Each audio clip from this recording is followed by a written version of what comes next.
నమస్కారం దుర్గా కుమార్ గారు. నమస్కారం సుధాకర్ గారు, మన వీక్షకులకు కూడా నమస్కారం. తాజాగా కడప రాజకీయాలు అయితే బాగా వేడెక్కినట్టుగా కనపడుతున్నాయి. కడప ఎంపీ అభ్యర్థిగా తెలుగుదేశం పార్టీ నుంచి వివేక సతీమణి సౌభాగ్యమ్మ రంగంలో దిగుతున్నారని చెప్పి ఒక ప్రముఖ దినపత్రికలు అయితే ఈరోజైతే ఒక వార్త రావడం జరిగింది. అయితే గతం నుంచి కూడా వాళ్ళ ఫ్యామిలీ నుంచి ఎవరో ఒకరు పోటీ చేస్తారనే ఆలోచన అయితే ఉంది.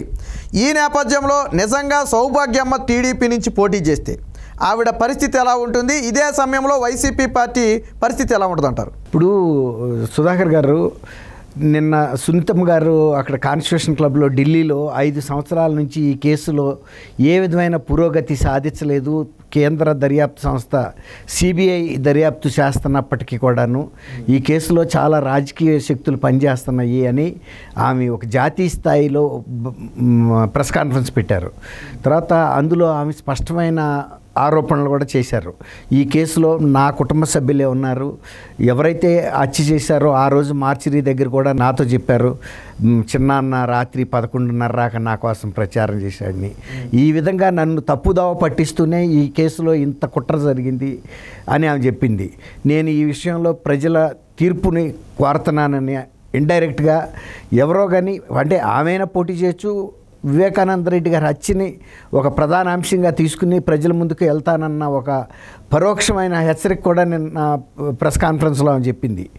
దీన్ని మనం ఎట్లా తీసుకోవచ్చు అంటే, ఒక రకంగా ఆమె ప్రజలంతా కూడా వివేకానంద రెడ్డి గారి హత్యని నిర్ద్వందంగా ఖండిస్తున్నారు. ఆయనకి ప్రజలతో విశేషమైన అనుబంధం ఉంది.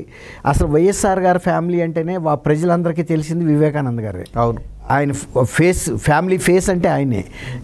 దాదాపు 30 ఏళ్ళ నుంచి అసలు అక్కడ తిరుగులేదు. 78 నుంచి పులివెందుల నియోజకవర్గంలో అయితే రాజశేఖర రెడ్డి గారు, లేదంటేనేమో ఈయన వివేకానంద రెడ్డి గారు, వీళ్ళు తప్ప ఎవరు గెలవలేదు. తర్వాత ఎంపీ సీట్గా కూడా జగన్మోహన్ రెడ్డి గారు కూడా గెలిచాడు 2 సార్లు. అవును, ఆయన అంతకుముందు వివేకానంద రెడ్డి గారు ఉన్నాడు. తన పొలిటికల్ కెరీర్ అక్కడ స్టార్ట్ అయింది. తర్వాత ఇంకోటి ఏంటంటే, అక్కడ ఇంకోటి చెప్పుకోవాల్సిన విషయం, వివేకానంద రెడ్డి గారిని ఒక టైంలో ఆయన ఫోర్స్ఫుల్గా కూడా రిజైన్ చేయించాడు, ఇంకా టర్మ్ ఉండగానే 3 ఏళ్ళు 4 ఏళ్ళు. ఎందుకంటే తను రాజకీయ ఆరంగేట్రం చేయాలనే ఉద్దేశం మీద. ఇక ఒక రకంగా దౌర్జన్యకరమైన పరిస్థితులు వచ్చినప్పుడు వివేకానంద రెడ్డి గారు కూడా రిజైన్ చేశాడు. రిజైన్ చేసిన తర్వాత ఈ రిజిగ్నేషను సోనియా గాంధీ గారి దగ్గరికి వెళ్ళింది. సోనియా గాంధీ గారి దగ్గరికి రిజిగ్నేషన్తో పాటు ఇంకొక విషయం కూడా వెళ్ళింది.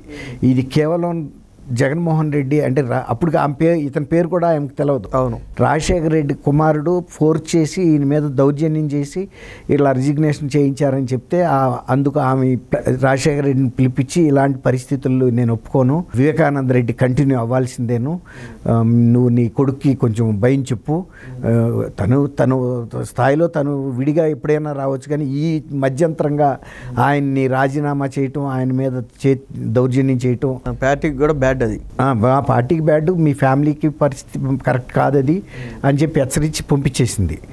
ఆ రకంగా ఆ రోజున వివేకానంద రెడ్డి గారిని సేవ్ చేసిన ఆమెలో సోనియా గాంధీ. అట్లా ఈయన మీద ఆ రోజు నుంచి కూడా ఒక రకంగా ఈయన మనకి రాజకీయంగా అడ్డుగా ఉన్నాడనేది ఆ రోజు నుంచే వీళ్ళకి కంటకంగా మారిపోయాడు. అది ఇంకా పరిస్థితి ఏంటంటే, ఇప్పటికీ మనకి కంటకంగా ఉన్నాడని ఆయన హత్య చేశారు. ఈ హత్యని ఏదైనా సరే న్యాయం చేయాలి అంటే ఇంకోటి అండి, పొద్దుటూరులో కూడా ఆ ప్రాంతంలో ఎట్లాంటి పరిస్థితి వచ్చిందంటే, ఈయనకి మగపిల్లలు లేరండి వివేకానంద రెడ్డి గారికి. హత్య చేసినా కూడా ఎవరు పట్టించుకోరు అనే ఒక ధీమాతో చేశారు. అది బెడిచికొట్టింది. ఈ రకంగా సునీతారెడ్డి గారు ఇంత ఎదురు తిరుగుతుందని, కానీ ఇంత రాజ్యాంగ వ్యవస్థల్ని న్యాయస్థానాల్లోకి వెళ్ళి పోరాడి ఇంప్లీడ్ అయ్యి సిబిఐ వీళ్ళందరినీ సైలెన్స్ చేసినా కూడా ఈమె సైలెన్స్ అవ్వాల. అన్ని విధాలా పోరాడి ఆ కేసుని నిలబెట్టింది కానీ ముందుకు తీసుకెళ్ళటం కూడా ఆమె శక్తికి మించిన పని అయింది. ఎందుకంటే రాజకీయంగా ఆమెకి అధికారం లేదు. అందువల్ల ఇప్పుడు ఆమె ఏం ఫీల్ అవుతుందంటే, మనం కూడా ఏదన్నా రాజకీయంగా ఒక ఎంపీగానో ఎమ్మెల్యేగా కానీ ఉంటే శాసనసభల చట్టసభల్లో మనకు ఒక ఇన్ఫ్లుయెన్స్ ఉంటుంది అనేది ఆమె అర్థం చేసుకుంది. ఎంత వివేకానంద రెడ్డి గారి కుమార్తె అయినా కూడా ఆ ఇప్పుడున్న రాజకీయ శక్తి ముందు ఆమె నిలబడలేకపోయింది. అందుకే బయటకు వచ్చి ప్రెస్ కాన్ఫరెన్స్ పెట్టి అన్ని విధాలా చేసింది. ఇప్పుడు దాన్ని మనం ఎట్లా అర్థం చేసుకోవాలంటే, ఆమెమో స్వతహాగా డాక్టర్ అండి, చాలా ఫేమస్ డాక్టర్. ఆమె పోటీ చేయటం కన్నా సౌభాగ్యమ్మ గారు పెద్ద ఆమె, అందులో స్వయంగా భార్య, ఆమె పెద్ద బాధ్యతలు ఏం లేవు, కుటుంబ బాధ్యతలు. అందువల్ల అందులో కొంత అవగాహన ఉంది ఆమెకి. ఎందుకంటే వివేకానంద రెడ్డి గారితో ఇంత జీవితకాలం ఒక దాదాపు 40-50 ఏళ్ల పాటు కుటుంబంలో ఉన్న ఆమెకి రాజకీయం తెలియదు అని మనం అనుకోలేము. కాబట్టి ఆమె పోటీ చేస్తానికి కూడా అవకాశం ఉంది మీరు అన్నట్టు. అయితే ఏ పార్టీ నుంచి చేయాలి, లేకపోతే ఇండిపెండెంట్గా చేయాలా, ఎట్లాగో ఆయన సానుభూతి, వివేకానంద రెడ్డి గారి సానుభూతి ఉంది కదా అని అట్లా అని ఇండిపెండెంట్గా పోటీ చేస్తే కూడా అక్కడ రాజకీయ అధిక శక్తి ముందు తట్టుకోవటం కష్టం.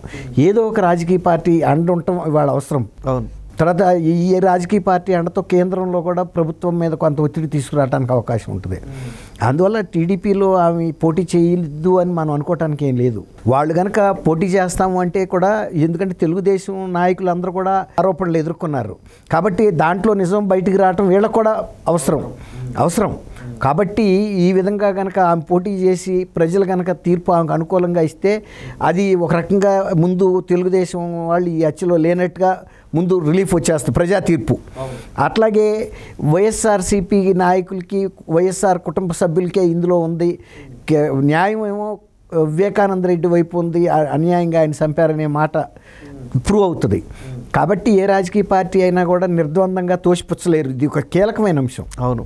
ఇప్పుడు ఇంకోటి, సౌభాగ్యం గారు కనుక పోటీ చేస్తే షర్మిల గారు వైఎస్ కుటుంబంలో ఏకైక వ్యక్తి, వివేకానంద రెడ్డి గారు హత్య కేసులో దోషులు శిక్ష పడాలని కోరుకుంటున్న వ్యక్తి, ఏకైక వ్యక్తి. కాబట్టి ఇప్పుడు ఆమె పిసిసి ప్రెసిడెంట్గా వచ్చింది.